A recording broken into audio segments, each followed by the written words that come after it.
ஓம் சாந்தோக்கிய உபனிஷத் சாந்தி பாடம். ஆப்யாயந்து மமாங்கானி வாக் பிராணச்சக்ஷுஸ்ரோத்ரமதோ பலமிந்திரியாணி ச சர்வாணி சர்வம் பிரம்மோபனிஷதம் மாஹம் பிரம்ம நிராகுர்யாம் மாமா பிரம்ம நிராகரோத நிராகரணமஸ்வ நிராகரணமேஸ்து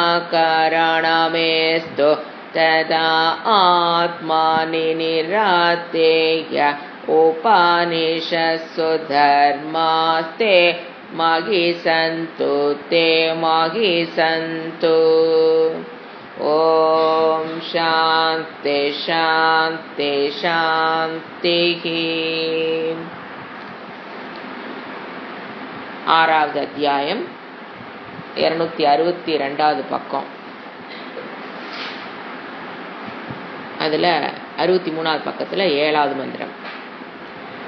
நவை நூனம் பகவந்தஸ்ய ஏததவேதித் ஷுர்யத்யேன ஏததவேதிஷ்யன் கதம் மே நாவக்ஷ்யன்னிதி பகவா கும்ஸ்த்வேவமே தத் பிரம்ம தத் பிரவீத்விதி ததா சோம்யேதி கோவாச்ச. இதுதான் 3வது உதாரணம். இதுல நம்ம போன கிளாஸ்ல பார்த்தோம் ஒரு விசாரம். அதுல என்ன மெயினா கான்செப்ட் நம்ம புரிஞ்சுக்க வேண்டியது அப்படின்னா, இறைவன் உதாரணம் கொடுக்கிறாரு. 3 உதாரணங்கள் கொடுத்தாரு. அதுல 3வது உதாரணம் தான் இப்ப நம்ம படிச்சோம். அந்த உதாரணங்கள் வச்சு நம்ம என்ன புரிஞ்சுக்கிறோம் அப்படிங்கிறத இப்ப காரணத்தோடு, இந்த உலகம் படைக்கப்படுவதற்கு முன்பு இந்த காரணம் இருந்தது, பிரம்ம தத்துவம் தான் காரணம். அது கூட எப்படி களிமண் தான் காரணம், உதாரணத்தை வச்சு பார்க்கும்போது களிமண் தான் காரணம். அதோட ஒரு நாமம், தேயம்னா நாமம் மட்டுமே, ரூபம், நாம ரூபத்தை மட்டுமே குயவன் ஆட் பண்றாரு. பண்ணும்போது அது பானைங்கிற வியாபகாரத்துக்கு வருது. களிமண்ணை நம்மளால வியாபகாரம் பண்ண முடியாது. அந்த நாம ரூபத்தை ஆட் பண்ணும்போது அது காரியமாக பானையாக மாறுகிறது. அப்ப அது நம்ம வியாபகாரத்துக்கு வருது. அப்போ நம்ம இதுல நாம தெரிஞ்சுக்க வேண்டியது, காரணத்தோடு நாம ரூபா ஆட் பண்ணும்போது அது காரியமாக கிடைக்குது. நீங்க இதை காரியம்ங்கிற ஸ்டாண்ட் பாயிண்ட் நின்று பார்க்கும்போது, அது இந்த உதாரணத்தை வச்சு நம்ம என்ன புரிஞ்சுக்கிறோம், பிரம்மத்தோடு நாம ரூபங்கள் சேரும்போது இந்த இடத்துல காரியம்ங்கிறது ஜெகத்து. அந்த உதாரணத்தை வச்சு நம்ம புரிஞ்சுக்க வேண்டிய ஈக்குவேஷன் பிரம்ம பிளஸ் நாமதேயம் அல்லது நாம ரூபம் இஸ் ஈக்குவல் டு ஜெகத்து. உலகம் படைக்கப்பட்டிருக்குங்கிற ஒரு டெரிவேஷனை இந்த 3 உதாரணத்தை வச்சு நாம கொண்டு பண்ணுது. இறைவன் என்ன சொல்றாரு, காரியத்தினுடைய ஸ்டாண்ட் பாயிண்ட் நின்று பார்க்கும் பொழுது அங்க காரணம் இருக்கும், நாமரூபம் இருக்கும். காரியம்னா பானை, அதனுடைய ஸ்டாண்ட் பாயிண்ட் நின்று பார்க்கும்போது நாம சில நேரம் பானையோட டிரான்சாக்ஷன் பண்ணுவோம். அந்த வெயிட் ஆஃப் த பானை எவ்வளவுங்கும் போது அதோட காரணத்தோடு நம்ம டிரான்சாக்ஷன் பண்ணுவோம். அதுல தவறு கிடையாது. நீங்க எதுல டிரான்சாக்ஷன் பண்றீங்களோ அதுல தப்பு கிடையாது. தவறு எங்க நடக்குது அப்படின்னா, அந்த காரணம்ங்கிறது அதனோட ரியாலிட்டியை நம்ம மாத்திடுறோம். அதுதான் தவறே. அப்ப ரியாலிட்டி ஆஃப் காரணம் அது அந்த உதாரணத்தை பொறுத்த வரைக்கும் அது சத்தியம். ஏன்னா பானை உருவாகுவதற்கு முன்னாலேயும் களிமண் தான் இருக்குது, பானையா இருக்கும் போதும் களிமண் தான் இருக்குது, பானை நாளைக்கு உடஞ்சாலும் இருக்கிறது களிமண் தான். ஸோ அந்த உதாரணத்தை பொறுத்த வரைக்கும் பானைங்கிறது மித்தியா, அது உருவான அது காரணம்ங்கிறது சத்தியம், மண்ணுங்கிறது சத்தியம். நாம அதோட ஆட் பண்ற பாத்தீங்களா, நாம ரூபம், அதுக்கப்புறம் என்ன வருது, காரியம். அந்த நாம ரூபம் ஆட் ஆகிறது மித்தியா, தனக்கென்று இருப்பு இல்லாதது, தன்னுடைய இருப்புக்கு அது களிமண்ணை சார்ந்தது. ஆனா நாம என்ன பண்ணிடுறோம், ஏன் பிரச்சனை நமக்கு, ஏன் பானை வாங்கிட்டு வந்தோன்னே கீழே போட்டு உடைச்சோன்ன நமக்கு மனசுல வலி வருது, துக்கம் அப்படின்னா நம்ம என்ன நினைச்சு வாங்கிட்டோம், அந்த பானைங்கிறது சத்தியம், அப்போ என்ன பண்ணிட்டோம், காரணத்தினுடைய ரியாலிட்டி உண்மைத்தன்மையை நாம ரூபத்தில் ஏற்றி நாம ரூபத்தினுடைய மித்தியாத்துவத்தை எதில் ஏற்றிட்டோம், அத்தியாசம் மண்ணில் ஏற்றிட்டோம். அதனால தான் பானை வந்து அது இதை எப்படி நான் பண்ணேன்னு எப்படி நான் புரிஞ்சுக்கிறது, வீட்டுக்கு வந்தேன்னா பானை உடஞ்சது அப்படின்னா ஐயோ போயிடுச்சே பானை போயிடுச்சே நம்ம கவலைப்படுறோம். அப்படின்னா வாங்கும்போது நம்ம எந்த கோணத்தில் பார்க்கல, பானைங்கிறது மித்தியா, அது எப்போ வேணாலும் உடையும் அப்படிங்கிற அந்த அறிவோடு நாம் அதை பார்க்காததுனால தான் துக்கத்திற்கு காரணம். அப்போ இந்த மாதிரி உலகத்துக்கு எடுக்கும்போது காரணம் பிரம்ம தத்துவம், அதோட அது சத்தியம், அது மட்டுமே இருப்பது. சிருஷ்டிக்கு முன்ன அதுதான் சிருஷ்டி, அப்போ அதுதான் சிருஷ்டி முடிச்சதுக்கு அப்புறம் அது மட்டும்தான் இருக்க போகுது. அதோட ஒன்று ஆட் ஆகும்போது நாம ரூபம் மித்யா, நமக்கு என்ன கிடைக்குது, நம்ம என்னத்தை பார்க்குறோம், ஜகத்து. நாம் என்ன பண்ணிடுறோம், இந்த ஜகத்து என்பது என்ன பண்ணிடுறோம், நாம ரூபத்துடன் கூடியதை மித்திய சத்தியம் என்றும், காரணம்ங்கிறது நம்ம கண்ணுக்கு தெரிவது இல்லை. அப்போ மித்தியத்துவத்தை எதுக்கு நம்ம கொடுத்துறோம், சத்தியத்துவத்தை காரியத்துக்கு கொடுத்துறோம். இந்த ஜகத்து என்னமோ இருக்கிற மாதிரியும் நாம் என்னமோ வந்துட்டு போற மாதிரியும் சத்தியத்துவத்தை நம்ம அத்தியாசம் பண்ணிட்டோம். ஆத்மா சத்தியம், அந்த சத்தியத்தை கொண்டு போய் உலகத்து மேல வச்சுட்டு உலகம் மித்தியா அதை கொண்டாந்து நம்ம மேல, இதுக்கு பேரு அத்தியாசம். ஏன் இப்படி பண்றோம், என்னை பற்றிய அஜ்ஞானம். என்னை பற்றி அஜ்ஞானம் இருக்கிறனாலதான் என்ன நடக்குது, அத்தியாசம் நடக்குது. என்ன அத்தியாசம், ஏற்றி காணுதல். ஆத்மாங்கிறது சத்தியம், அந்த சத்தியத்தை சொரூபமுடையதை கொண்டு போய் ஜகத்து மேல வச்சு, ஜகத்துங்கிறது நாம ரூபத்தின் காரியம், அது மித்தியா. ஆனா அதனுடைய மித்தியத்துவத்தை கொண்டாந்து என் மேல ஏற்றி காண்பதுனாலதான் துக்கம். அப்போ இங்க உபனிஷத்துடைய வேலை என்ன அப்படின்னா, காரணத்தினுடைய பிரம்ம தத்துவத்தினுடைய சொரூப ஞானத்தை நம்ம கொடுக்கணும். நமக்கு என்ன தெரியல, காரணத்தினுடைய சொரூப ஞானத்தை கொடுக்கணும். அப்ப என்ன சொல்லுது, நமக்கு உதாரணத்துல என்னது காரணம், மிருத்திகா. மிருத்திகா ஏவ சத்தியம். ஏங்க அப்ப காரியத்தை பார்க்கும்போது இன்னொன்று இருக்குதே, நாம ரூபம். அதெல்லாம் என்ன, அது விகார விகார நாம வாச்சாரம்பணம். விகாரக நாம் மித்யா, மாறக்கூடியது. விகாரம்னு மாறக்கூடியது, அது மித்யா. இப்படிங்கிற அறிவை நமக்கு என்ன பண்ண, இப்ப உபனிஷத்தினுடைய வேலை என்ன, காரணத்தினுடைய சொரூப ஞானம், இந்த உலகத்துக்கு காரணமாக இருக்கிற பிரம்ம தத்துவத்துடைய சொரூப ஞானத்தை நமக்கு கொடுக்க வேண்டிய வேலை, ரெஸ்பான்சிபிலிட்டி உபனிஷத்துக்கு வந்திருக்கிறது. அந்த அத்தியாசம் பண்ணி வச்சிருக்கிறோங்கிற அறிவை கொடுத்து, காரண சொரூப அஜ்ஞானம் நமக்கு என்ன இருக்குது, காரண சொரூப அஜ்ஞானம் நமக்கிட்ட இருக்கு. காரணத்து அஜ்ஞானம் அல்ல, காரண அஜ்ஞானம் அல்ல, காரணத்துடைய சொரூப ரியாலிட்டி ஆஃப் காரணம் அது நமக்கு இருக்கு. உபனிஷத் ஹேஸ் டு கிவ் காரண சொரூப ஞானம். ஏன்னா உபனிஷத் நமக்கு என்ன சொல்ல வருது, என்ன சொல்லி கொடுக்க வருது, காரண சொரூப ஞானத்தை கொடுக்க வேண்டியதுதான் உபனிஷத்தினுடைய கடமை. அப்ப உதாரணத்தை பாத்தீங்கன்னா, மிருத்திகா ஏவ சத்தியம், அது மட்டுமே அப்படிங்கும் போது வேற எதுவும் இல்லைன்னு புரிஞ்சுக்கணும். மிருத்திகா ஏவ சத்தியம்னா பானை சத்தியம் இல்லைன்னு புரிஞ்சுக்கணும். இல்ல இல்ல அப்ப பானை பத்தி பேசவே இல்லையே உபனிஷத்து அப்படின்னு சொல்லக்கூடாது. ஏவக்காரம் எதை குறிக்குது, மண்ணே மிருத்திகா ஏவ சத்தியம், காரணம்தான் சத்தியம். அப்ப கூட இருக்க இன்னொன்னு விகார, அது என்னது, நாம வாச்சாரம்பணம், அது சத்தியம் அல்ல. அப்ப அதான் நம்ம அத்வைதிக்கு அது என்ன ரியாலிட்டி கொடுக்குறோம், மித்யா. ஏன்னா இல்லைன்னு சொல்ல முடியாது, பானை இல்லைன்னு சொல்ல முடியாது, ஏன்னா வியாபாரத்துக்கு அதுதான் பயன்படுது. ஸோ அது மித்யா, இருக்குன்னு சொல்ல முடியாத, இல்லைன்னு சொல்ல முடியாத ஒரு ரியாலிட்டிக்கு வர்றதுதான் அந்த நாமா ரூபா. அப்போ அதை ஆட் பண்ணும் போதுதான் நமக்கு என்ன கிடைக்குது, காரியம்.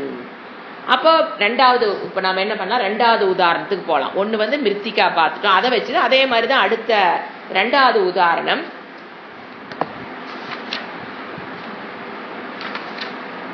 அதுவும் பார்த்துட்டோன்னு நினைக்கிறேன், இன்னொரு ரிவைஸ் பண்ணிக்கலாம். யதா சோமிய ஏகேன லோகமணினா சர்வம் லோகமயம் விஜ்ஞாதம் ஸ்யாத்.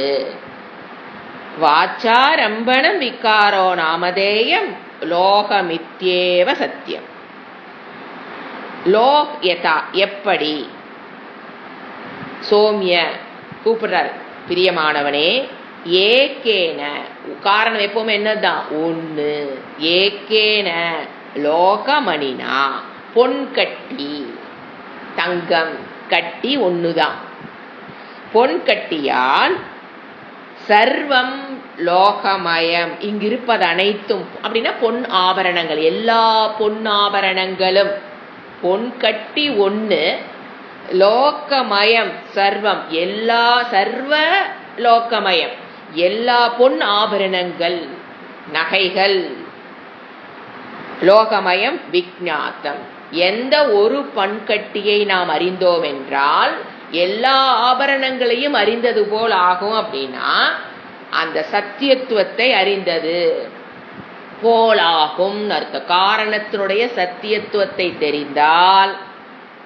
நாம் ஆபரணத்தினுடைய தன்மையை நாம் தெரிந்து கொள்ளலாம். லோகமயம் பொன் ஆபரணங்கள் விஜ்ஞாதம், எந்த பொன்கட்டியை அறிந்தோம் என்றால் அதனால் செய்யப்பட்ட ஆபரணங்களை அனைத்தும் அதுக்கு அதனுடைய ஆதாரம் என்னன்னு எப்படி நமக்கு தெரிஞ்சுக்குதோ அதை போல் சியாத்து. வாச்சாரம்பணம் விகாரோ நாமதேயம் அதேதான் வருது, போன ஸ்லோகத்துல மந்திரத்துல வந்து அதேதான் வருது. அப்ப கூட ஆட் பண்ண நாம ரூபம் என்கிறது வாச்சா ஆரம்பணம். விகாரம் மாற்றங்கள், சொல் ஜாலங்கள். வாச்சாரம்னா சொல் ஜாலங்கள், விகாரம்னா மாற்றங்கள், நாமதேயம்னா பெயர். இந்த இடத்துல என்ன வருது, லோகமித்யம் தங்கம், இது ஏவ சத்தியம். இங்கு தங்கம் மட்டுமே சத்தியம். அதனோட ஆட் பண்ற நாம ரூபங்களை என்னது, மித்யா. இது மட்டும்தான் சத்தியம், தங்கம் மட்டும்தான் அங்க சத்தியம். ஏன்னா நம்ம கடையில போய் வே பண்ணும்போது தங்கத்தை தான் வே பண்றோம், பில்லு போடும்போது தங்கத்துக்கு தான் பில்லு, வாங்குறதுக்கு எத்தனை எடை போட்டு எது நம்ம எதோட தான் கடைக்காரங்கிட்ட என்னதான் நம்ம டிரான்சாக்ஷன் பண்றோம், காரணத்தோட தான் நம்ம கடைக்காரங்கிட்ட டிரான்சாக்ஷன் பண்றோம். ஆனா வெளியில வந்து நீங்க பேசும்போது சில சமயம் நம்ம அதனோட காரியத்துல டிரான்சாக்ஷன் பண்ணுவோம். அழகா இருக்கு, நல்லாவே இல்லை, தங்கம் அழகா இருக்குது, நல்லாவே இல்லை, டிசைன் இந்த செயின் நல்லா இல்ல, இந்த செயின் ரொம்ப அழகா இருக்கு, நீ எங்க வாங்கினேன் போது we are doing transaction with நாம ரூபா. தப்பு கிடையாது, வியாபாரத்துல நல்லா இருக்கு நல்லா இல்லைன்னு சொல்லணும். இல்ல நான் தங்கத்தோட தான் டிரான்சாக்ஷன் பண்ணுவேன், காரணத்தோட தான் நம்ம பண்ண முடியாது, இதுல தவறு கிடையாது. ஆனா அந்த வாங்கிட்டு வந்த காரியம் கட்டாகாம தேயாம அப்படியே இருக்குன்னு நினைக்கிறேன். பாத்தீங்களா, இவ்வளவு விலை கொடுத்து வாங்கிட்டேன், ஏங்க நேத்தா வாங்கிட்டு போனேன், வருவாங்க அப்படி சொய்யின்னு கடைக்குள்ள, நேத்தா வாங்கிட்டு போனேன், இத்தனை விலை கொடுத்து வாங்கிட்டு போய் கட்டாயிருச்சு. அப்ப வாங்கும்போது அந்த தங்கத்தினுடைய சத்தியத்துவத்தை கொண்டே, ரியாலிட்டி ஆஃப் சத்தியம் அது இருக்கு இல்லையா, அதை கொண்டே செயின் மேல அத்தியாசம், செயின் எப்பவுமே அப்படியே இருக்கும். அதனாலதான் அந்த கட்டானன்னு என்ன வருது, ஐயோ என்ன வாங்கும்போது என்ன புத்தியில வாங்கிட்டோம், இந்த மித்தியாக்கு மேல என்னத்து கொடுத்துட்டோம், சத்தியத்துவ புத்தி. தங்கம் அங்கேயே தான் இருக்கும், கட்டானாலும் கட்டாகலும் காரணம் அது அப்படியே தான் இருக்க போகுது. 1.5 பவுனுக்கு வாங்கிட்டு போனீங்கன்னா 1.5 பவுன் தான் அங்க இருக்க போகுது. ஆனா ஏன் அந்த தடுமாற்றம், ஏமாற்றம், துக்கம் ஏன் வருது, சத்தியத்துவ புத்தி கொண்டு எங்க கொடுத்துட்டோம், நாமா ரூபா. அத ரெண்டாவது. இன்னொரு, அப்ப இனியவனே ஒரு பொன் கட்டியை அறிந்தால் பொன்னால் செய்யப்பட்ட எல்லா ஆபரணங்களையும் அறிந்ததாகும். மற்றதெல்லாம் மாற்றங்கள், பெயர் மட்டுமே, வெறும் சொல் ஜாலங்கள். அப்போ பொன் என்பதே அங்கு உண்மை. அதை போலவே யதா சோமிய, அடுத்தது யதா சோமிய, மறுபடியும் அதே மாதிரி உதாரணம் தான் சோமியா. பிரியமானவனே, ஏகேன நக நிகிருந்தேன, நக வெட்டி, நகன நகம், நக கிருந்தனேன நக வெட்டி, ஒரு நக வெட்டியை,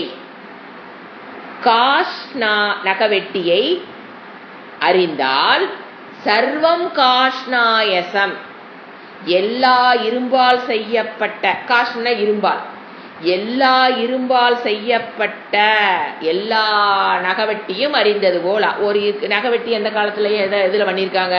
இரும்புல பண்ணியிருக்காங்க. அப்போ ஒரு நகவெட்டி பற்றி அதாவது ஒரு நகவெட்டியினுடைய அறிந்தோம் என்றால், இரும்புன்னு அறிந்தோம் என்றால், எல்லா நகவெட்டி எதுல ஆனது? அந்த இரும்பினால் ஆனதுன்னு எப்படி நமக்கு அந்த அறிவு ஏற்படுகிறது? ஒன்று நகவெட்டியை இரும்பினால் ஆனதுன்னு தெரிஞ்சதுன்னா அங்க வச்சிருக்கிற அத்தனை நகவெட்டியும் இரும்பினால் ஆனதுங்கிற அறிவு நமக்கு. நாங்கள் போய் நம்ம கேட்க மாட்டோம், ஏங்க இந்த நகவெட்டி இரும்புன்னு சொன்னீங்க, அது தங்கமான கேட்க போறோம்? கேட்க மாட்டோம். ஏன் ஒன்றை தெரிஞ்சு என்ன ஆயிடுச்சு?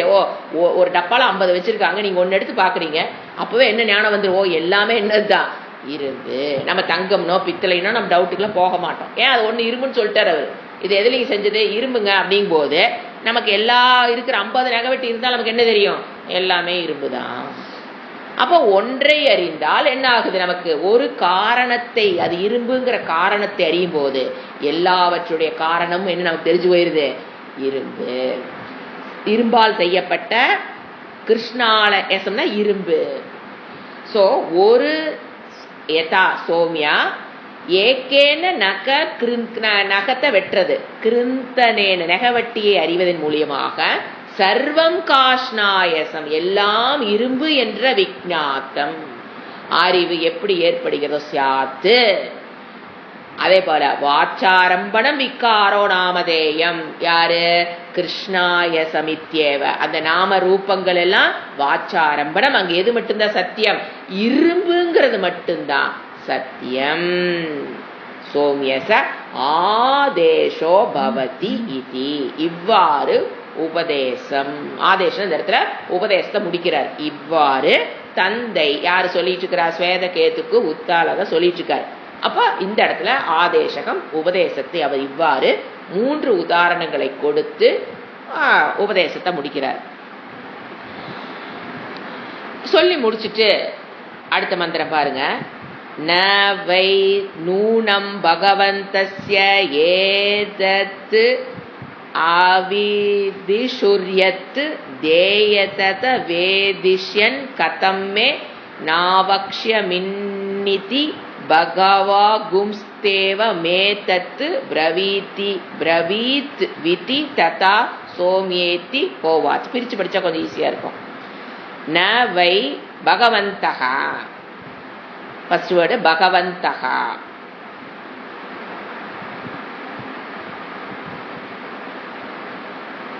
இறைவா. தே அவர்கள். இந்த இடத்துல அவன் என்ன சொல்றான்னா, இந்த இடத்துல பகவான் அப்பாவை கூப்பிடும் போதே குருவாக ஏற்றுக்கொண்டு விட்டான்னு லட்சணம் நமக்கு தெரியுது. என்ன சொல்றான்? இந்த விஷயம் எங்க குருவுக்கு தெரிஞ்சிருந்தா சொல்லி கொடுத்துருப்பாரு. எனக்கு இவரு எங்க குரு நீங்க சொல்லி கொடுத்தத நல்லா சிந்திச்சு பார்க்கணும். என்ன சொல்றான்னு பாருங்க. நீங்க சொல்லி கொடுத்தத எங்க குரு எனக்கு சொல்லி தரல. அத ஓப்பன் அப்படி சொல்லல. அவருக்கு தெரிஞ்சிருந்தா எங்க குரு கண்டிப்பா சொல்லி கொடுத்திருப்பாரு. அவருக்கு தெரிஞ்சிருந்தா இவ்வளவுதான். நீங்க எங்க குருவுக்கு இது தெரிந்திருந்தால் எனக்கு கண்டிப்பாக சொல்லி கொடுத்திருப்பார். அப்படிங்கும் போது நம்ம எப்படி புரிஞ்சுக்கலாம்? அவன் போய் கத்துக்கிட்டது அபராவித்தியா இருக்கலாம். குரு எப்பேற்பட்ட குருவா இருக்கலாம்? அபராவித்தியை சொல்லி கொடுக்கிற குருவா இருக்கலாம். அவன் அதை கத்துக்கிட்டும் வந்திருக்கலாம். இல்ல இன்னொன்னு இருக்கு, இவன் பராவித்தியை குருவிடம் கேட்காமல் இருந்தாலும் அவர் சொல்லிக் கொடுக்க மாட்டார். மந்தையா கத்தையா போயிட்டே எதை கேட்கிறானோ சிஷ்யன் அதைத்தான் சொல்லி கொடுக்கணும். வேதாந்த சொல்லி கொடுங்கன்னு சிஷ்யன் கேட்டா மட்டும்தான் குரு வாயை ஓப்பன் பண்ணணும். அவங்க சொன்னாங்க பேர் ஆட் பண்ணுங்க, இவங்க எனக்கு தெரிஞ்சவங்க உள்ள பேர் ஆட் பண்ணுங்கன்னா ஆட் பண்ண மாட்டோம். சிஷ்யன் கேட்கணும். நான் கத்துக்கிறேன், ஆசைப்படுறேன், எனக்கு சொல்லி கொடுங்கன்னு வாய் திறந்து கேட்கணும். அப்படி இவன் என்ன பண்ணிருக்கலாம்? ஸ்வேதகேது அவங்க குரு கிட்ட எனக்கு இந்த வித்தியை பராவித்தியை சொல்லி கொடுங்கன்னு கேட்காம இருந்திருக்கலாம். அதனால அவர் சொல்லாமையும் இருந்திருக்கலாம். அல்லது அவர் எப்படி புரிஞ்சுக்கலாம்? அபராவித்தியை சொல்லி கொடுக்கிற குருவாக இருந்திருக்கலாம். எப்படியோ ஒண்ணு. அது நம்ம அதுக்கு விசாரத்தை நமக்கு தேவையே இல்லை. இவன் சொல்றான் பகவந்தகா அவர்கள் நூனம்பை நிச்சயமாக, டெஃபினட்டா, நியூனம்பைனா டெஃபினட்டா நிச்சயமாக, ஏத்தத்து அதனை, இப்ப நீங்க சொன்னீங்க பாத்தீங்களா, அது ஏத்தத்து அதனை, ந அவேதிஷுகு அறிந்திருக்கவில்லை, அவருக்கு அது தெரியலை. அவேதிஷுகு அறிந்திருக்கவில்லை. ஏன் நான் சொல்றேன்னா, எத்துகி ஏனெனில், எத்துகி ஏனெனில், ஏன் அப்படி சொல்றேன்னா, ஏத்தத்து அதனை,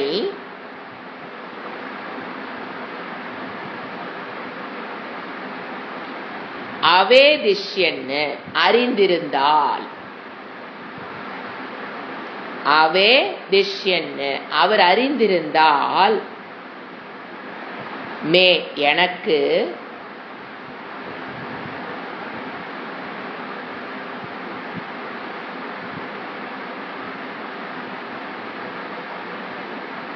கதம் எப்படி,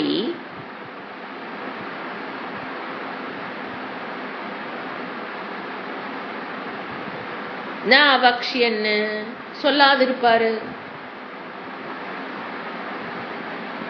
ந அவக்ஷியன்னு சொல்லாதிருப்பார்கள்.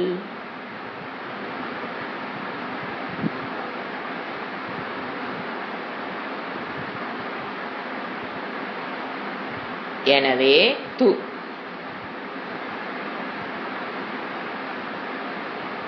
து எனவே என்ன பண்ணுங்க, பகவான் ஏவ நீங்களே,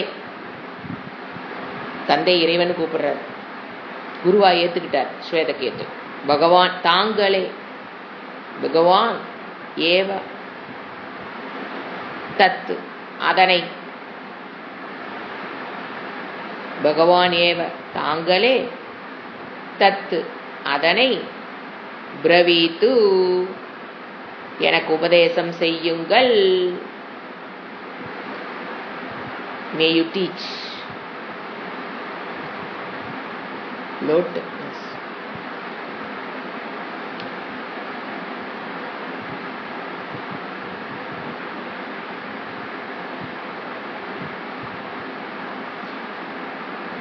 என்ன சொல்றாரு, போற்றுதலுக்குரிய எனது ஆச்சாரியர்கள் நிச்சயமாக அதனை அறிந்திருக்கவில்லை, அப்படி அறிந்திருந்தால் எப்படி எனக்கு சொல்லாதிருப்பார்கள். எனவே தந்தையே தாங்களே எனக்கு அதை உபதேசம் செய்யுங்கள் என்று உத்தாலகரிடம் கேட்டுக்கொண்டான் ஸ்வேதகேது. அவர் என்ன சொல்றாரு, அப்படியே ஆகட்டும் அன்பு மகனே, ததா சௌமிய, கடைசி வேர்டு ததா சௌமிய இதி ஹோவாச்ச, அப்படியே ஆகட்டும், ததா அப்படியே ஆகட்டும், சௌமிய பிரியமானவனே அப்படியே ஆகட்டும், இதி ஹோவாச்ச இதி இவ்வாறு தந்தை கூறினார்.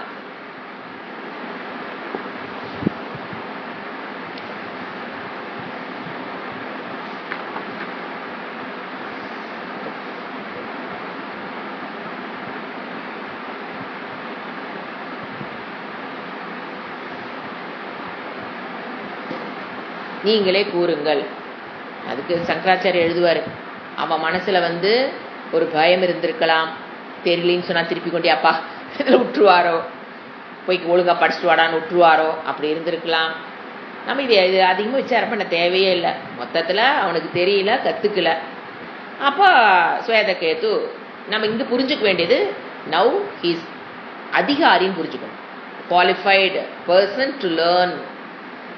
எப்படி நச்சிகேதஸ் குவாலிஃபைடு, அதுக்கப்புறம் டீச்சிங், அதே மாதிரி தான். எப்போ சொல்லி கொடுங்கன்னு கேட்கும்போதே அவனுக்கு என்ன அதிகாரி ஆகிறான், கேட்டால்தான் என்ன கிடைக்குது, அவனுக்கு குவாலிஃபிகேஷன் ஆகுது. இப்போ ஆரம்பிக்கிறார் உபதேசம், முக்கியமான அத்தியாயம் கண்டம், 2வது கண்டம். 6வது அத்தியாயத்தில் இருக்கிறோம், 2வது கண்டம். இதுதான் முக்கியமான இடம். சாந்தோக்கிய உபனிஷத்திலேயே இதுதான் மெயின் வாக்கியம், சூத்திர வாக்கியம் சொல்லுவோம். இந்த ஒரு வாக்கியத்தை விளக்குவதற்காகத்தான் என்டையர் உபனிஷத்தே. முக்கியமான வார்த்தை, வேர்டு, சென்டென்ஸு ததேவ சோம்யேதமக்ர ஆசீதேகமேவாத்விதீயம் தத்தைக ஆகுர சதேவேதமக்ர ஆசீதேகமேவாத்விதீயம் தஸ்மாத சதக தஜ்ஜாயத. ஃபர்ஸ்ட் ஒரு லைன் எடுத்துக்கலாம். தத்து ஏவா ததேவ சத்து, சரி, சத்து ஏவா பிரிச்சுக்கணும்.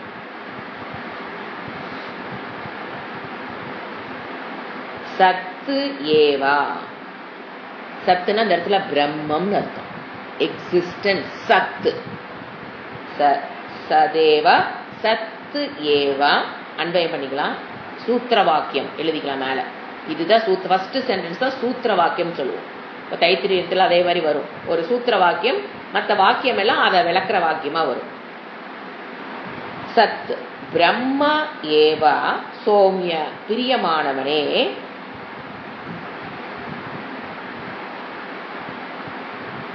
இதம்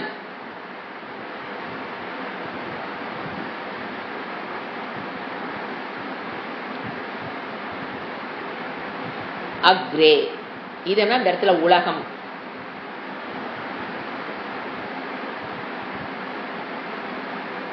அக்ரே ஆசீத்து, இந்த உலகம் தோன்றுவதற்கு முன்பு இருந்தது. எது? சத்து. சாயித் சத்து. சத்தேவ சோம்யம் இதமக்ரே ஆசீத்து, இந்த உலகம் தோன்றுவதற்கு முன்பு இருந்தது. ஆசீத்துன பாஸ்ட் இருந்தது. எது மட்டும்தான் இருந்தது? பிரம்மம் மட்டும்தான் இருந்தது.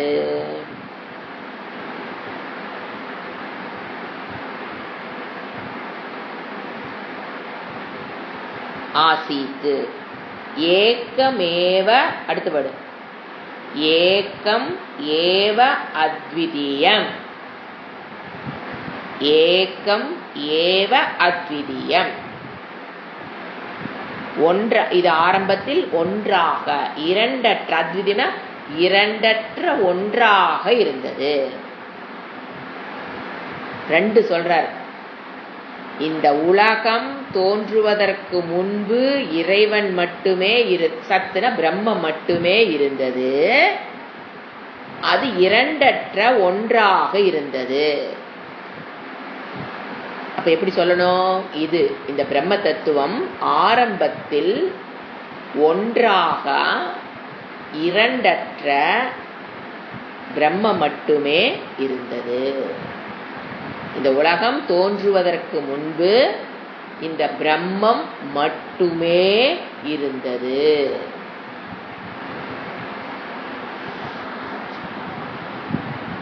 ஆனா சில பேர் என்ன சொல்றாங்க சொல்றாரு.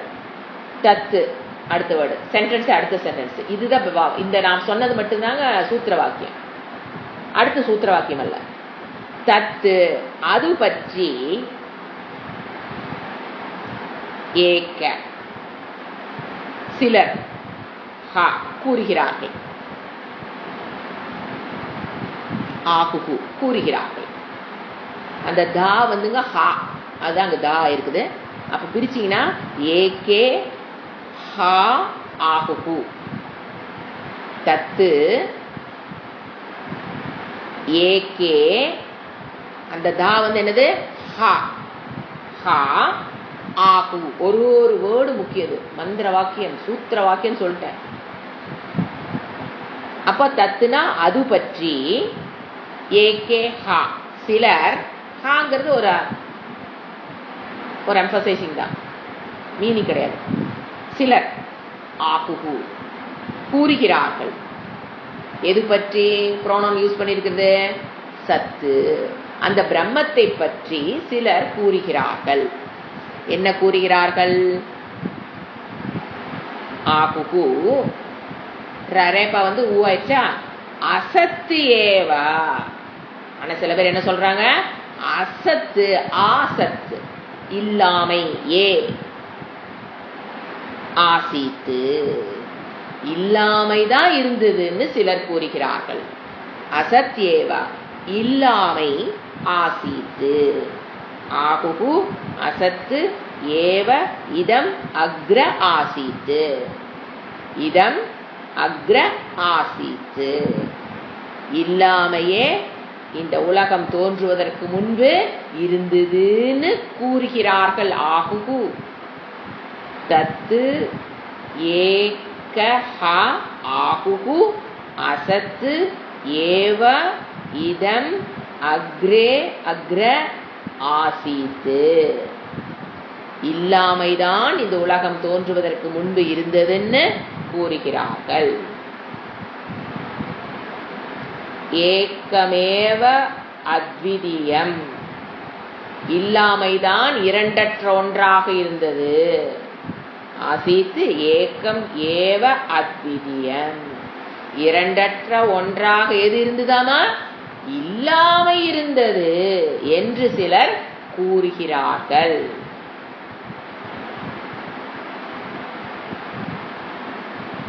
தஸ்மாத்து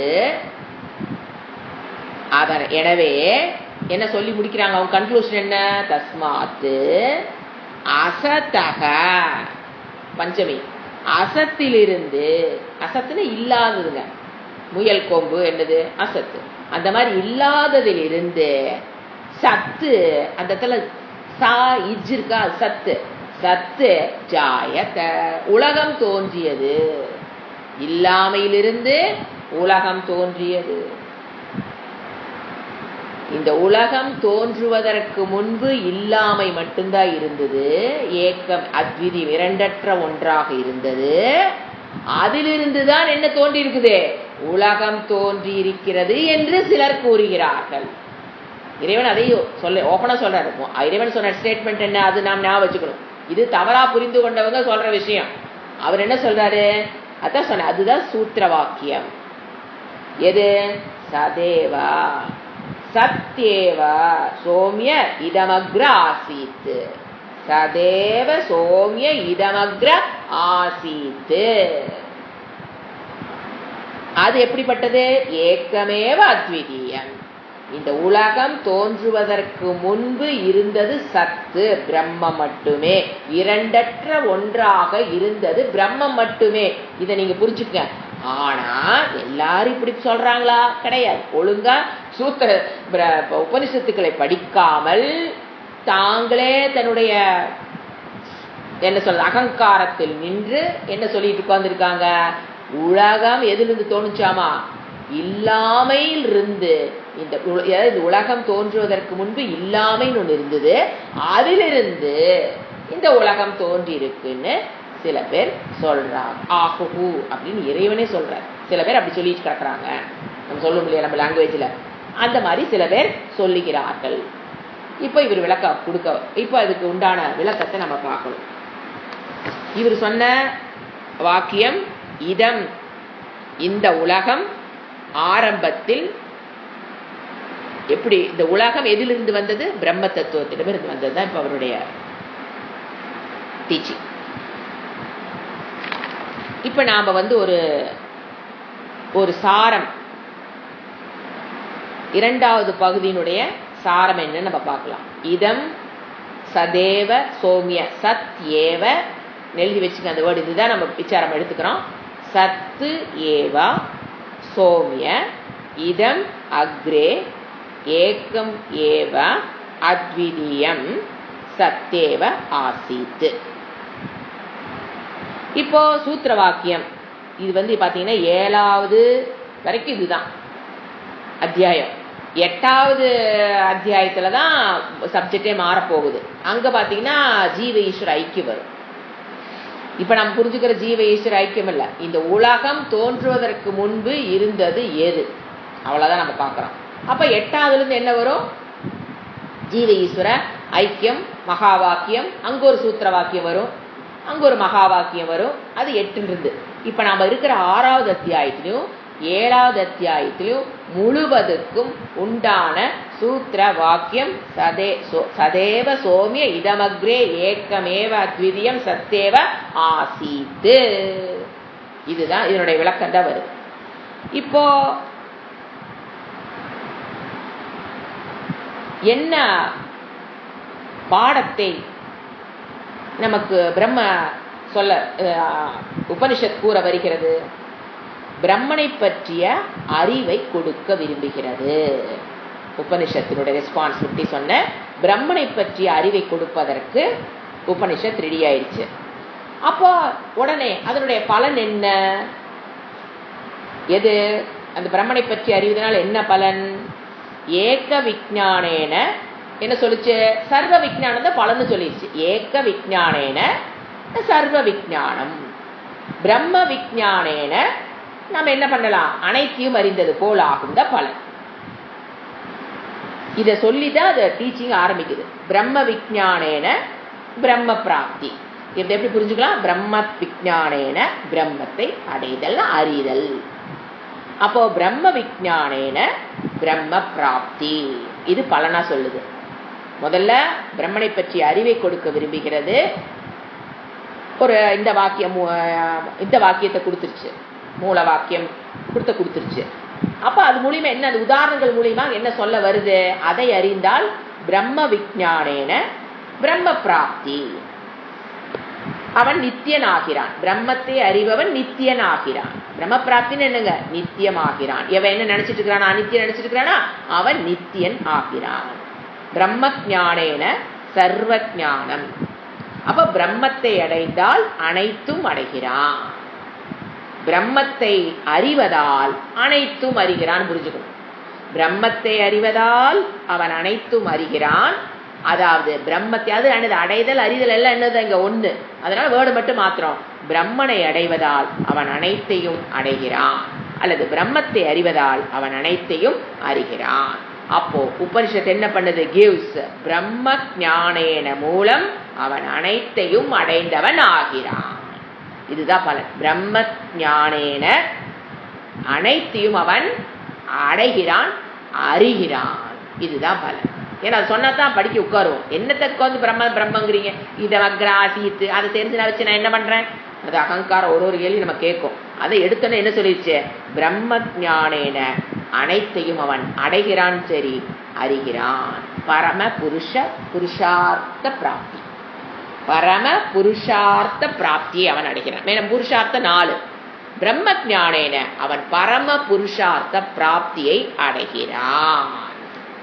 அது ஃபர்ஸ்ட் எடுத்துன சொல்லிது பிரம்ம அறிவு. இப்போ நம்ம உலகத்தை இப்ப உபனிஷத் டீச்சிங் வருது, எந்த நிலைன்னு வருதுன்னு பாருங்க. உபனிஷத்து என்ன சொல்லுது? பிரம்மம் மட்டுமே இருக்கிறதுன்னு சொல்லுது. இது உபனிஷத்தோட டீச்சிங். இது உலகம் ஒரு வாரத்துக்கு முன்னாடி அதுதான் இருந்தது. உலகமா இருக்கும் போதும் அதுதான் இருக்குது. உலகம் நாளைக்கு கயமானாலும் அது மட்டும் தான் இருக்கும் போதுங்கிறது யாரோட டீச்சிங்கு? உபனிஷத்தோட டீச்சிங். இதை நமக்கு அது புரிய வைக்கணும். ஆனா நாம என்னத்தை பார்த்துட்டு இருக்கோம்? என் கண்ணுக்கு தெரிவது என்ன தெரியுது? என் கண்ணுக்கு ஒண்ணு ஜகத்து, இன்னொன்னு நான் ஜீவன் வச்சுக்கலாம், இன்னொன்னு கடவுள். அது ஒரு நம்பிக்கை மட்டும்தான். கண்ணுக்கு தெரியுது 2 மட்டும்தான். கடவுளுங்கிறது எங்க வந்துருது? ஒரு நம்பிக்கைக்கு வச்சிருக்கோம். இப்ப இறைவன் என்ன சொல்றாரு? பிரம்ம மட்டும்தான் இருக்கிறது. அப்ப உபனிஷத்துக்கு ஒரு சங்கடம் வருகிறது. இது எப்படி சொல்லி கொடுக்கிறது? ஏன் அது சொல்லக்கூடிய, அது சொல்லி புரிய வைக்க வேண்டிய விஷயம் பிரம்மனை தவிர்த்த வேற எதுவும் இங்கு இருக்கக்கூடாது. உன்னோட விஷயம்ல என்னதான் இருக்கணும்? பிரம்மம் மட்டும்தான் இருக்கணும். பிரம்மம் ஏக்கம் ஏவ அத்விதீயம். இது சொல்லி கொடுத்தாகணும். நீ பார்க்கும்போது என்னதான் பார்க்கணும்? பிரம்ம மட்டுமே. பிரம்ம ஏக்கமேவ, இரண்டற்ற ஒன்றாக பிரம்மனை மட்டும்தான் இருக்குதுங்குது. ஆனா நம்மளுடைய மனம் எந்த ஸ்டேட்ல இருக்குது? ஒண்ணு உலகத்தை பார்க்கிறோம், 2வது என்னை பார்க்கிறேன், ஒரு நம்பிக்கையில ஒரு இறைவன் வச்சிருக்கேன், அதை நான் பார்க்க முடியறதில்ல. இறைவன் ஒருத்தர் இருக்காரு, உலகம் எக்ஸ்பீரியன்ஸ்க்கு வருது. நமக்கு பார்க்கறது எல்லாமே நம்ம எதை இருக்குன்னு சொல்றோமோ அதெல்லாம் விஷயங்கள். உலகமா இருந்தாலும் சரி, நம்மளுடைய உடம்பாக இருந்தாலும் எதா இருந்தாலும் எக்ஸ்பீரியன்ஸ், விஷயமா நம்ம பார்த்துட்டு இருக்கிறோம். சோ என் கண்ணுக்கு தெரிவது விஷயமாக எது தெரியுது? உலகம், நான் இருக்கிறது தெரியுது, இறைவன் ஒரு நம்பிக்கைன்னு பார்த்தோம். அக்கார்டிங் டு சாஸ்திரம் புரியுதுங்களா? அப்ப உபனிஷத்துக்கு என்ன பிரச்சனைன்னு? அது சொல்லி கொடுக்க வர வேண்டிய விஷயம் பிரம்ம மட்டுமே. ஆனா அது என் கண்ணுக்கு தெரியறது இல்லை. என் கண்ணுக்கு தெரிகிற விஷயத்தை எல்லாம் பிரம்ம இப்ப உபனிஷத்துக்கு என்ன ரெஸ்பான்சிபிலிட்டி வருது? நான் எதையெல்லாம் பார்த்துட்டு இருக்கிறனோ, எதெல்லாம் உண்மைன்னு நினைச்சிட்டு இருக்கிறனோ அதையெல்லாம் இல்லைன்னு ப்ரூவ் பண்ணணும். என் கண்ணுக்கு எது ஒண்ணு தெரியாம இருக்குதோ, உண்மையில் எது இருக்குதோ அதை எனக்கு புரிய வைக்கணும். This is the responsibility of Upanishad. இறைவனுடைய உபனிஷத்துன்னு யாருடைய பொறுப்பு? இறைவனோட பொறுப்பு. முதல்ல என் கண்ணுக்கு எது எது நான் நெசம் நினைச்சிட்டு இருக்கிறனோ அதையெல்லாம் முதல்ல இல்லைன்னு நெகேட் பண்றதுன்னா அதை ஒடுக்கணும். அந்த வார்த்தை மாத்திக்கலாம், ஒடுக்கணும். எதைய? ஜீவனையும் ஜெகத்தையும். எதில் ஒன்று? இப்ப 3 விஷயம் வந்துருச்சுங்க. பிரம்மம்னு ஒண்ணு, ஜெகத்துன்னு ஒண்ணு, ஜீவன் ஒண்ணு. இப்ப 3 விஷயம் வந்துருச்சு. இறைவன் சொல்றது பிரம்மம் மட்டும்தான் இருக்குங்கிறது, நான் பார்க்கறது ஜெகத்தும் ஜீவனும். இப்போ பிரம்மா, ஜெகத்து, ஜீவா, இந்த 3 விஷயம் வந்துருச்சா? இறைவனுக்கு என்ன பண்ணணும்? இறைவன் பிரம்மம் மட்டும்தான் இருக்கு நமக்கு புரிய வைக்கணும். அப்ப இந்த 2ஐயும் கொண்டு எங்க ஒடுக்கணும்? பிரம்மனில் ஒடுக்க இல்லைன்னு சொல்லக்கூடாது, ஒடுக்கணும். இந்த எதை நான் எதை பார்த்துட்டு இருக்கிறேன்? ஜீவன், ஜெகத்து. அப்ப அதை 2ஐயும் நெகேட் பண்ணி அல்லது எங்க கொண்டு ஒடுக்கணும்? பிரம்மனில் ஒடுக்குனாதான் என்னால என்ன சொல்ல முடியும்? பிரம்மம் ஏவ சத், அதாவது பிரம்மம் தான் ஆசீத்து, இந்த உலகம் தோன்றுவதற்கு முன்னாலும் இருந்து அப்ப பிரம்மம் மட்டும்தான் இருக்கிறதுன்னு இப்ப நான் சொல்லணும். இப்ப யாரு? நான் ஜீவனா இருக்கேன் நான் சொல்லணும். பிரம்மம் ஆல்ரெடி உபனிஷத் சொல்லி இறைவன் சொல்லிட்டார் பிரம்மம் மட்டும்தான் இருக்குன்னு. ஆனா என்னோட பார்வையில் இதெல்லாம் தெரியுது. பிரம்மம்னு இப்ப 3வது ஒரு விஷயம் வந்துருச்சு, அறிவடு பொருளை நான் பாக்குறேன். ஓ, சாஸ்திரம் சொல்லுதா ஒரு பிரம்மம்னு ஒண்ணு இருக்கு, உலகம்னு ஒண்ணு இருக்கு. என்னோட டீச்சிங் எப்படி புரியுதுப்பா? பிரம்மம்னு ஒண்ணு இருக்கு, ஜெகத்துன்னு ஒண்ணு இருக்கு, ஜீவன் ஒண்ணு இருக்கு. அண்டர்ஸ்டாண்டிங் நிப்போம். ஏன்னா எல்லாருமே நம்ம அறிவடு பொருளா தானே பார்த்துட்டு இருக்கோம். அப்ப 3 இருக்கா அப்படிங்கிற ஒரு டவுட் நம்ம அந்த லைன்ல தான் நம்ம அண்டர்ஸ்டாண்டிங் ஆரம்பிப்போம். அப்போ இறைவன் என்ன பண்ண? ஐயோ, இந்த 2ஐயும், எது? ஜெகத்தையும் ஜீவனையும், இது ஜெகத்து இது ஜீவன், இந்த 2ஐயும் எங்க கொண்டாந்து ஒடுக்கணும்? பிரம்மனில் ஒடுக்கி நாம என்ன சொல்லணும்? எஸ், பிரம்ம மட்டும்தான் இருக்குன்னு நம்மள சொல்ல வைக்கணும். அதுதான் டீச்சிங், உபனிஷத்துடைய ரெஸ்பான்சிபிலிட்டி. அப்ப 2 என்ன பண்றோம்? ஜீவனையும் ஜெகத்தை. இப்ப 3 வந்துருச்சு. ஏன்னா சாஸ்திரம் சொல்லிச்சு பிரம்மம் இருக்குன்னு, அதையும் நம்ம ஏத்துக்கிறோம். அப்ப சாஸ்திரம் சொல்லுது பிரம்மம் இருக்குன்னு, என் கண்ணுக்கு தெரிகிறது ஜெகத்து, 10க்கு என்னுடைய உடல் எடுத்துக்கோங்க 3. அப்ப 2ஐயும் என்ன பண்ணணும்? பிரம்மனில் ஒடுக்கி ஆக வேண்டும். எதை 2ஐயும்? ஜீவனையும் ஜெகத்தையும் பிரம்மனில் ஒடுக்குனாதான் அந்த ஜீவன் என்ன சொல்லுவான்? பிரம்மமேவ இதகும் சர்வம். யாரோட டீச்சிங்கும் நம்மளோட அப்பதான் உபனிஷத்தோட டீச்சிங் மண்டைக்குள்ள புகுந்தாச்சுன்னு அர்த்தம். எப்ப ஜீவன் என்ன ப்ரொக்ளைம் பண்ணணும்? பிரம்ம ஏவ. எப்படி சாஸ்திரம் என்ன சொல்லுது? உபனிஷத்து என்ன சொல்லுது? பிரம்ம ஏவ இதகும் சர்வம் சொல்லிச்சா, அத யார் சொல்லணும்? ஜீவன் சொல்லணும். அவரோட நிலை என்ன? அவன் ஸ்டேட் என்ன? பிரம்மம்னு ஒண்ணு இருக்கு, ஜெகத்துன்னு ஒண்ணு இருக்கு, ஜீவன் ஒண்ணு இருக்கிறத அவன் அந்த ஸ்டேட்மெண்ட், அந்த ஸ்டேட்ல இருந்து தாண்டி என்ன நம்ம ப்ரொக்ளைம் பண்ணணும்? பிரம்ம ஏவ இதகும் சர்வம்னு அவனுக்கு சொல்லணும்னா மனப்பாடம் பண்ணி சொல்றது இல்ல, புரிந்து. இப்ப இந்த ரெஸ்பான்சிபிலிட்டிய எப்படி உபனிஷத் கையாளுகிறது? முதல்ல 2ஐயும் இல்லைன்னு பண்ணணும், இது மட்டும்தான் இருக்குன்னு புரிய வைக்கணும். அப்போ steps. First step responsibility teaching. First step என்ன அப்படின்னா, முதல்ல ஜெகத்தை இல்லைன்னு பண்ணணும். நீங்க ஜெகத்தை இல்ல அப்படின்னு பண்ணிட்டாவே, ஜெகத்தை பிரம்மனுக்குள் ஒடுக்கும் போதே, ஃபர்ஸ்ட் அடக்கும் போதே, இந்த சரீரம் என்னதான்? அதே பஞ்சபூதங்கள் தான், இது பஞ்சபூதங்கள் தான். அப்ப என்னுடைய சரீரம் என்ன ஆகும்? பிரம்மனில் ஒடுங்கும். ஃபர்ஸ்ட் எதை நெகேட் பண்ணணும்? ஜெகத்து மித்யா, பிரம்மம் சத்தியம்னு புரிய வச்சு, எது உன் கண்ணுக்கு முன்னால இருக்கு நீ சொல்லிட்டு இருக்கிறியோ அதை எதிர்கொண்டு ஒடுக்கணும், பிரம்மனில் ஒடுக்கணும். இது ஃபர்ஸ்ட் ஸ்டெப். அந்த மாதிரி ஒடுக்கும் போது அவன் என்ன பண்ணணும்? ஜீவன், நான் இங்க நின்று இங்க பிரம்மம், இங்க ஜெகத்து, இங்க கொண்டு அதை ஒடுக்கிட்டேன்னு பாடம் கவனிச்சா புரியாது. அந்த ஜெகத்துக்குள்ளதான் என்ன இருக்குது? என்னுடைய சரீரம். ஜெகத்துன்னு சொல்லும் போது என்னுடைய சரீரம் அதுக்குள்ள ஆட் ஆகும் போது, அப்ப என்னுடைய சரீரமும் 2வது ஸ்டெப், ஜெகத்தும் எதுல கொண்டு ஒடுங்குது? ஃபர்ஸ்ட் என்ன பண்ணும்? அப்ப பிரம்மத்தோட உபனிஷத்தோட டீச்சிங் என்ன? ஜெகத்து மித்யா அப்படின்னு சொல்லி எதுல கொண்டு ஒடுக்கணும்? பிரம்மனில் அதை ஒடுக்கணும். அப்ப ஆட்டோமேட்டிக்கா அந்த ஜீவன் தன்னுடைய ஜீவன் நான் வேற இந்த சரீரம் வேற வேறங்கிறனா அதையும் கொண்டு எங்க கொண்டு ஒடுக்கிடுவான், பிரம்மனில் ஒடுக்குதல். அப்ப பாத்தீங்கன்னா அவஸ்தாத்திரைய சாட்சியெல்லாம் வச்சுக்கிட்டு நம்ம அந்த இடத்துல டீச்சிங் எல்லாம் வரும். ஒடுக்குனதுக்கு அப்புறம் அவஸ்தாத்திரைய சாட்சியை கொஞ்ச நேரத்துக்கு வச்சுக்கும். அதுல இருந்து உனக்கு டீச்சிங் மெத்தடாலஜி டீச்சிங் போகும். இப்ப பண்ணிட்டு ஜெகத்தை உலகத்துல பிரம்மனில் ஒடுக்கிட்டு இப்ப திருப்பி நம்மள ஒரு கேள்வி கேட்கும், உன்னுடைய சரீரத்தையும் கொண்டு ஒடுக்கிட்டியா? ஏன்னா ஜெகத்தை ஒடுங்கும் போது பஞ்சபூதங்களை ஒடுங்கும் போது உன்னோட சரீரம் அதில் ஒடுக்கம், அதை புரிய வச்சுட்டு இதெல்லாம் இனிமேல் நடக்க போகுது. அதை முதல்ல உங்களுக்கு இன்ட்ரோடக்ஷனா சொல்றேன். முதல்ல என்ன பண்ணிரும், ஜெகத்தை கொண்டே பிரம்மனில் ஒடுக்கிறது. அடுத்து உன்னுடைய சரீரம் போயிடும். அப்ப திருப்பி அப்பதான் நம்மகிட்ட ஒரு கேள்வி கேட்கும் உபனிஷத்து, யார் ஜீவன்? உபனிஷத் என்னிடம் ஒரு கேள்வி கேட்குது. எல்லாத்தையும் என்ன பண்ணிருச்சு, ஒடுக்கிட்டு அப்புறம் நம்ம கிட்ட ஒரு கேள்வி கேட்குது. அப்ப நமக்கு என்ன புரியும், அந்த அறிவு மட்டும்தான் இருக்குது இல்லையா?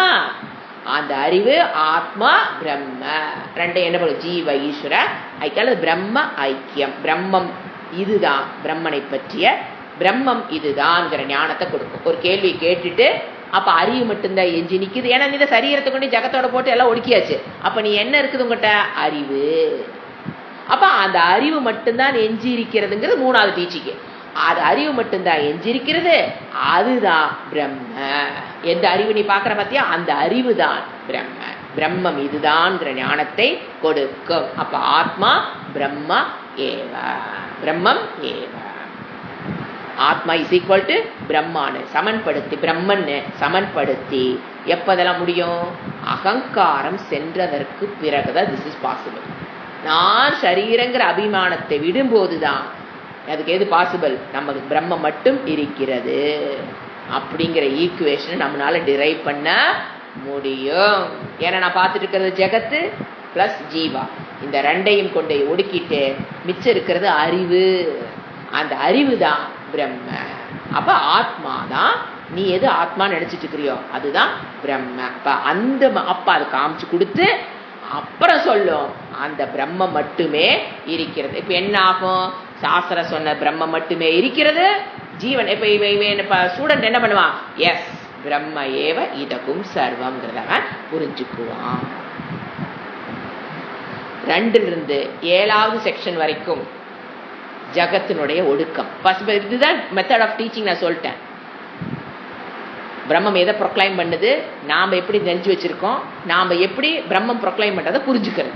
அப்ப ஸ்டெப் பை ஸ்டெப் ஒடுக்கி அதெல்லாம் நெகேட் பண்ணி மித்தியான்னு சொல்லி கடைசியில் அறிவு மட்டும்தான் இருக்கு, அந்த அறிவு தான் பிரம்மம், அந்த ஆத்மா தான் பிரம்மம் அப்படின்னு சொல்லி ரெண்டையும் ஜாயின் பண்றது. அப்ப ஃபர்ஸ்ட் என்ன டீச்சிங்ல இப்ப என்ன நான் சொன்னதுல, ஜகத்து ஒடுக்கம்.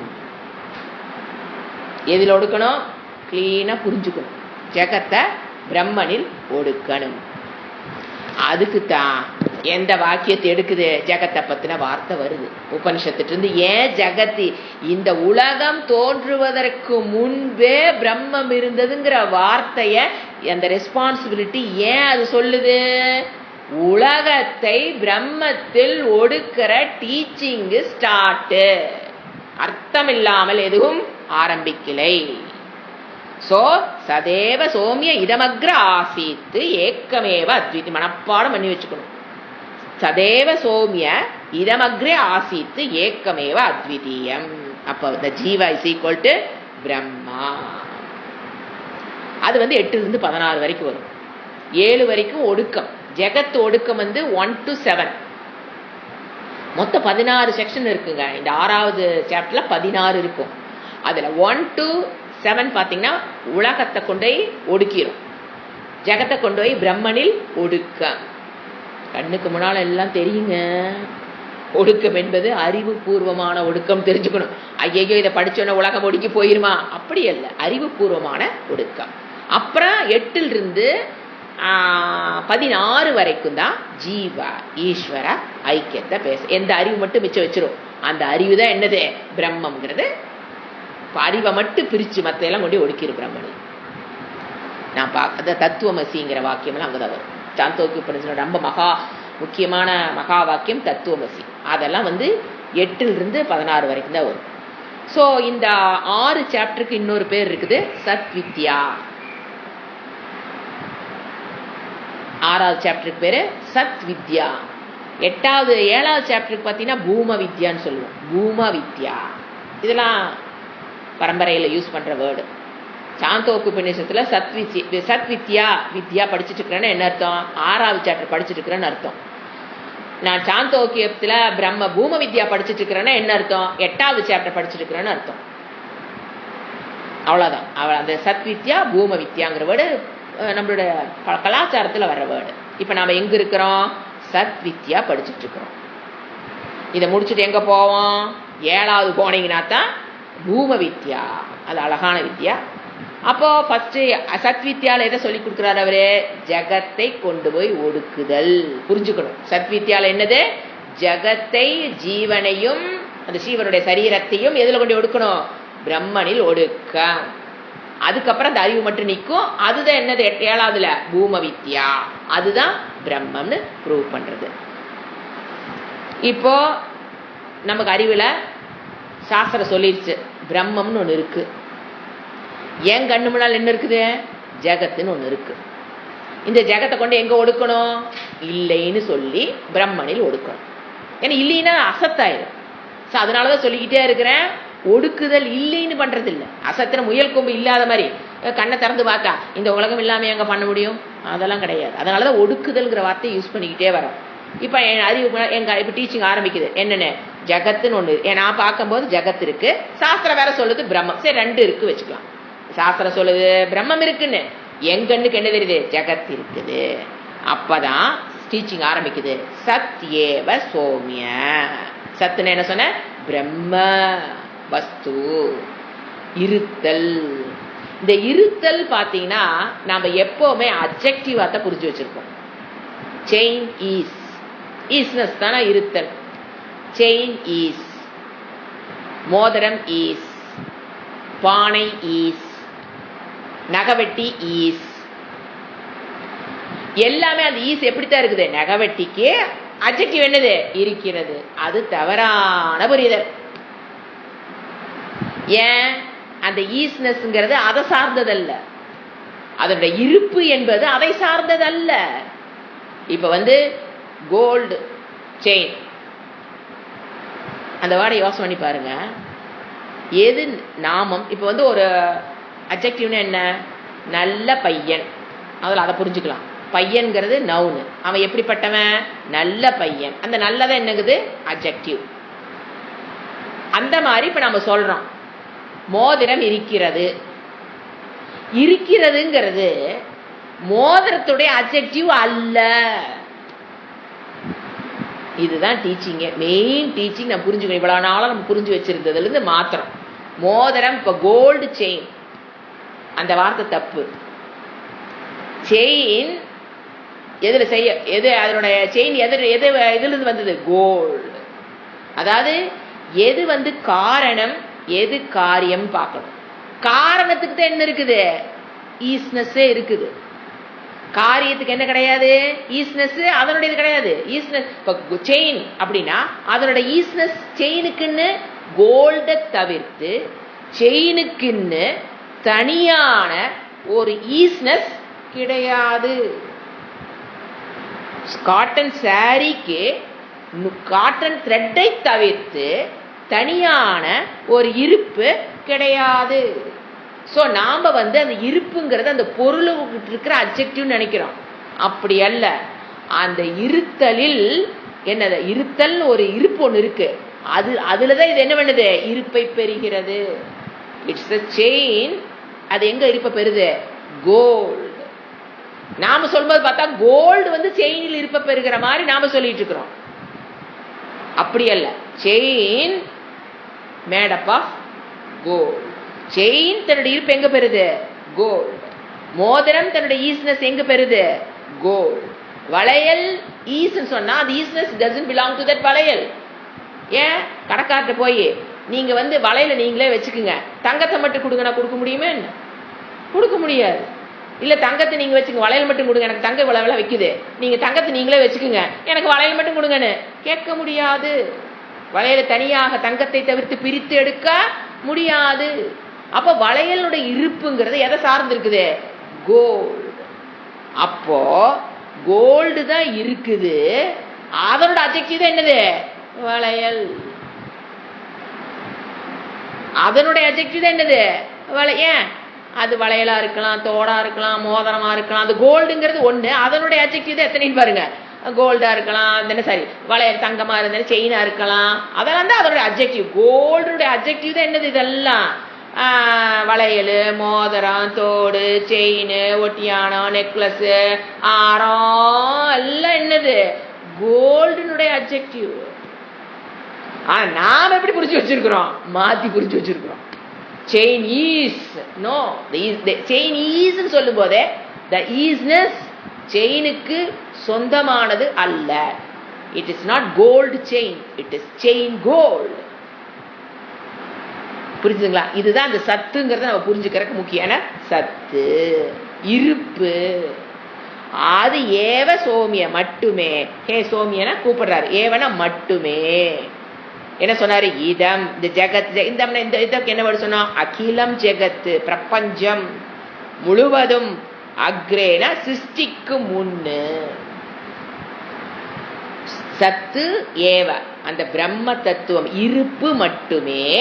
சோமிய பிரியமானவனே, இதம் இந்த ஜெகத்து, அகிலம் ஜெகத்து, சிருஷ்டிக்கு முன். இந்த சிருஷ்டி, இந்த ஜெகத்து அக்ரே, இந்த சிருஷ்டிக்கு முன், இந்த ஜெகத்தினுடைய சிருஷ்டிக்கு முன் ஆசித்து இருந்தது.